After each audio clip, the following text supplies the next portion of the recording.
The contribution of the United States of America in the outbreak of the war. This contribution shouldn't be omitted here.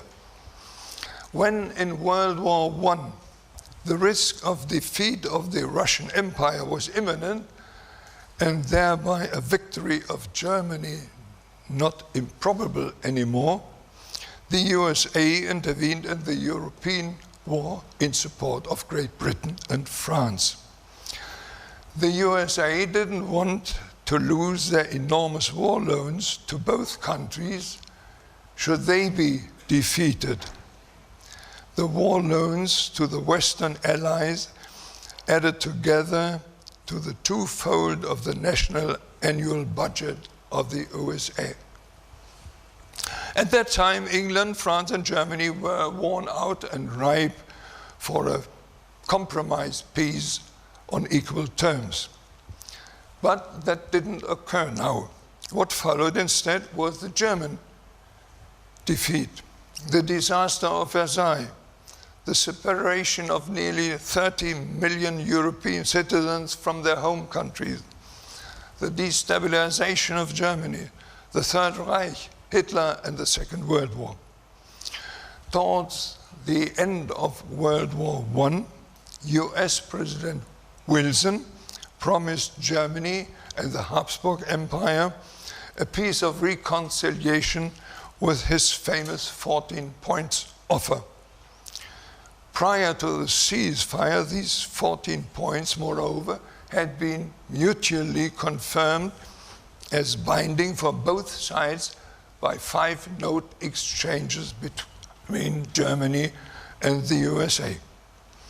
But then the victors did not keep their word, and the USA in Versailles tolerated the harsh conditions that had been imposed on Germany without negotiations. 20 years later, these conditions caused the Second World War, that is to say, Danzig, West Prussia, the Corridor, the Memel conflict, the Sudetenland, the minority problems, the Gem disarmament conferences, and so on. All that hadn't occurred without the unjustified intervention of the USA into World War I. From 1933 onwards, the United States attempted to block any mitigation of the Versailles provisions. President Roosevelt insisted on the status quo for the vanquished Germany. From 1933 on, the United States reinforced their navy, and in 1934, the first instruction was issued to develop war plans against Germany, Austria, and Hungary, which were designed in 1935 and 6 at the Army War College as the so-called Rainbow Plans.